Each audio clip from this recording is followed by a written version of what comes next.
पंचकुला से 60 लाख की ठगी का मामला सामने आया है, जिसमें पीड़ित आदित्य दत्त द्वारा बताया गया है कि उनके पिता के दोस्त महेंद्र सांगवान ने उनके पिता से नौकरी लगवाने के नाम पर 60 लाख रुपए की ठगी कर ली। पीड़ित ने बताया कि 3 साल पहले आरोपी की तरफ से नौकरी लगवाने के नाम पर 60 लाख रुपए की नगद मांग की गई थी। सर, मेरा नाम आदित्य दत्त है। सर, जो ठगी हुई है आपके साथ उसके बारे में बताएं और कौन लोग हैं ये? सर, ये मोहिंदर सिंह सांगवान जी, ये इन्होंने मेरे फादर साहब के साथ इनकी मित्रता थी। मेरे फादर साहब भी हरियाणा एजुकेशन से रिटायर्ड है और सांगवान साहब भी पहले तहसीलदार रह चुके हैं।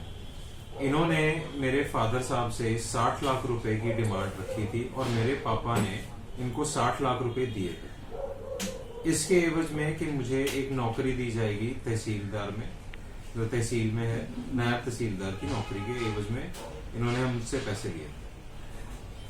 सर, पैसे इन्होंने सारे के सारे कैश मांगे थे। मेरे फादर साहब कहते थे कि जी मैं कैश नहीं दे सकता हूँ, इतनी कमाई नहीं होती है, ना ही हुई है। सर, गवर्नमेंट रिटायर्ड आदमी है, उनके पास 60 लाख रुपए नहीं थे। मेरे फादर साहब ने लोगों से पैसे पकड़े हैं, लोन उठाए हैं ताकि हम इनको पैसे दे सकें, इनका मुंह पैसों से भर सके ताकि मुझे नौकरी मिल सके। जी, आज की डेट में सर इस मामले को 3 साल हो चुके हैं।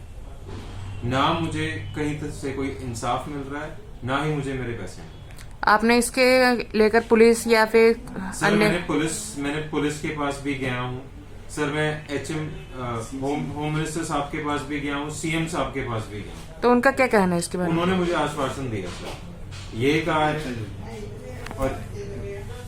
और ये कहा है उन्होंने मुझे कि किसी भी तरह की कोई भी प्रॉब्लम अगर आए तो सीधा उनसे आके मिल सकता हूँ। वो मुझे पूरी सपोर्ट करेंगे और मेरा पूरा योगदान करेंगे। जी, तो अब आगे की क्या है और सर, बताएं। ये जो मोहिंदर सिंह सांगवान है, मैं आपको पहले इनके बारे में थोड़ा जिक्र कर दूं। सर, इनके पास ऑलरेडी 80 से 90 करोड़ रुपए की ठगी के मामले चल रहे हैं। मेरे फादर साहब के साथ जब इन्होंने ठगी करी, इनको पैसे दिए गए, उसके बाद आज करा देंगे, कल करा देंगे, परसों करा देंगे, ये करते आपको इसके बारे में कैसे पता लगा? सर, मुझे इस तरह से पता लगा। अब इनको जब पैसे दे दिए गए थे, इन्होंने कहा था आप 1 महीना 2 महीना रुक जाइए, उसके बाद हम आपका काम स्टार्ट करा देंगे प्रोसेस में, और 6 महीने के अंदर अंदर मैं उस कुर्सी पे बैठाऊंगा। 6 महीने तो सर छोड़िए, 3 साल बीत गए। मेरे फादर साहब को इन्होंने धमकाया है, मुझे धमकाया था। मेरे फादर साहब को जब पता चला कि इनके ऊपर ऑलरेडी केसेस लग चुके हैं, विजिलेंस बैठ चुकी है, 80 करोड़ की ठगी इन्होंने सरकार से करी है सर। जी, मेरे पापा इस चीज का सदमा नहीं बर्दाश्त कर सके सर, इतने वो बहादुर नहीं थे सर। उनकी 70 साल का ऊपर का जो बुजुर्ग था, उसको इन लोगों ने बोला कि आपके ऊपर इतने केस डालेंगे, आपके लड़के के ऊपर इतने केस डालेंगे कि आपका जीना हराम कर देंगे। अब इन पर FIR दर्ज करवा दी गई है आपकी तरफ से? सर, अब FIR दर्ज करा दी गई है। और अब कहाँ है ये लोग? सर, ये लोग हमें नहीं पता कहाँ हैं, शायद फरार हैं, शायद कहाँ हैं, मुझे नहीं पता सर। क्या नाम है इनका वैसे? सर, मोहिंदर सिंह सांगवान। इसके अलावा और कोई भी है? और सिकंदर सांगवान, इनके जो सुपुत्र है। अच्छा, ये लोग हैं जी। मैं और कुछ नहीं चाहता जी, मैं अपनी जिंदगी दोबारा से शुरू कर सकूंगा सर। दूसरे जिन लोगों से पैसे पकड़े हैं, मैं उनको भी दे सकूंगा सर। मेरे मदर इसी केस में, इसी सिनेरियो में सर, उनकी तबीयत बद से बदतर हो चुकी है सर। लाखों रुपए पानी की तरह बहा चुके हैं ताकि वो थोड़े संभल जाए।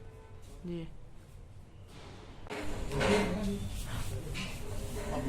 ये दोनों ठग हैं जी, एक है सिकंदर सांगवान, एक है मोहिंदर सांगवान। तो जी, इन लोगों के ऊपर है सर, इन लोगों ने ठगा मुझे। इसके अलावा भी इन पर कोई मामले दर्ज हैं?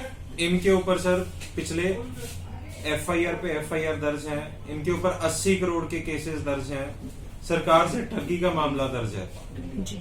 और दिल्ली में FIR हुई हैं सर, भगौड़े हैं ये जी। अभी आज ये की डेट में। और सर, इन्होंने, मैं आपको एक चीज और बताना चाहूंगा, मुझे भी धमकाया है सर। और अभी ये गायब है कि यहीं पे? सर, गायब है, हमें नहीं पता कहाँ पे नहीं है। कल को मेरे को घर जाते हुए कुछ हो गया, कौन जिम्मेवार है सर? पीड़ित के पिता ने जैसे तैसे पैसे जुटाकर लोन उठाकर 60 लाख रुपए इकट्ठा किए और महेंद्र सांगवान को दे दिए।